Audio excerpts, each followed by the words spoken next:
Greetings, printing enthusiasts. My name is Vicki Soma. This is T-GAW 3D. Today's episode, I'm going to talk about making personalized, glowing Valentines for my son's preschool class. So my oldest son is named Sagan, after Carl Sagan. And over here in the US, that's a little bit of a unique name. My son's not going to be able to go into souvenir shops or gas stations and find keychains or little trinkets with his name on it that are mass produced. Luckily, we have a 3D printer, so I hope to mitigate that as he grows older and older. So one thing that's interesting is in my son's pre-K class, a vast majority of the students are in the same situation where they have these unique names that they're not necessarily going to find mass-produced items for. So Valentine's Day is approaching. They're going to have a party on Friday, and I thought this is going to be a great application to do some crafting with the 3D printer and give these kids a chance to have something special with their name on it. And I think this is particularly exciting to them because they're learning how to spell, they're learning how to write their name, they can recognize their names, so they'll be able to see these objects with their personalization and appreciate that at this moment in time.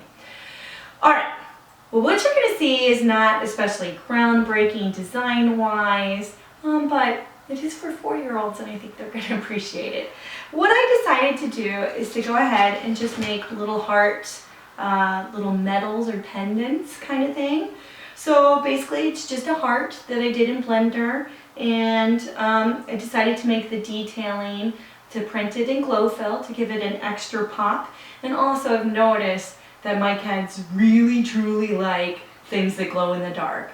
They, if I print something that glows, they love it instantly. They're taking it into the bathroom to turn off the lights to see it glowing. And so I wanted to pass on that kind of thrill over to my son's classmates as well. The base heart and the little hook, Blender, then I imported this into OpenSCAD and I just made a variable with the name, and then I just went through just mass producing, change the variable name to Elijah, render, export as STL, change the Blender name to Yusuf, render, export to STL, change the variable name to Mikkel, I guess, render, export to STL. Change the variable name to Jaquela, render, export to STL, and so on until I had all 17 of my son's classmates done.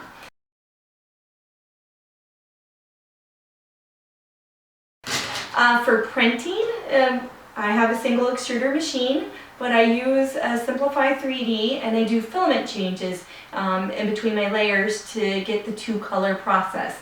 So in this particular case, I printed the first 2 millimeters of the heart in red, a ColorFabb PLA PHA. I think it's called Traffic Red actually. And then after that, I would switch over to the ColorFabb GlowFill, and then I'd print the next 7/10 of a millimeter with the detailing. And yeah, with the detailing, I found the 7/10 of a millimeter, that would equate to 7 layers at 0.10 millimeters each.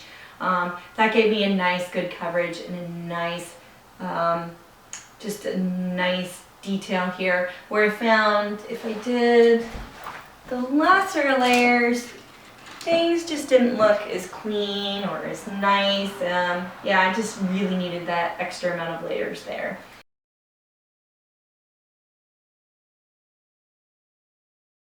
One last tip I have for you, if you do embark on personalized 3D printed glowing Valentines for your son's daycare class, when you start that printing process, make sure your son's name is in the first batch. I didn't do that.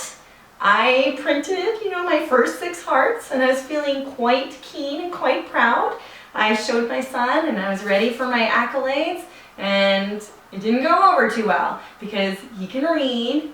He knows what his name looks like, and he's looking at these hearts, and his name wasn't there. So there's a little bit of drama, I want my heart, where's my heart? Print my heart right now, don't eat dinner, print my heart. But Luckily, beauty with 3D printing, I was just able to run up and start a new print, and before I know it, I was back on my son's good side. Well, thank you for watching. I hope this helps get some creative juices flowing on your end. If there's anything in particular you'd like me to do a video on, or if you have any questions about 3D modeling or 3D printing, send them my way. You can find me at TGAW on Twitter, and you can also leave a comment down below here on YouTube. Also, you'll find a blog post, and you can comment there as well. I don't tire of talking about 3D printing and 3D modeling, and I'm happy to help any way I can. Well, thank you again for watching, and have a great day.